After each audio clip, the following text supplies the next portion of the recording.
येथून बारामती विमानतळाची पाहणी करण्यात आली। विमानतळाची सुरक्षा व्यवस्था, धावपट्टीची स्थिती, तांत्रिक सुविधा तसंच आपत्कालीन यंत्रणा याची सविस्तर तपासणी करण्यात आली आहे।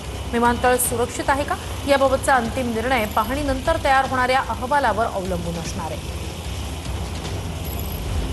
दिवंगत उपमुख्यमंत्री अजित पवार यांच्या विमान अपघातासंदर्भात काल आमदार रोहित पवार यांनी मुंबईमध्ये पत्रकार परिषद घेतली होती आणि या पत्रकार परिषदेमध्ये हा घात आहे का अशी शंका निर्माण केली होती आणि आज दिल्लीत देखील रोहित पवार यांनी पत्रकार परिषद घेतलेली आहे।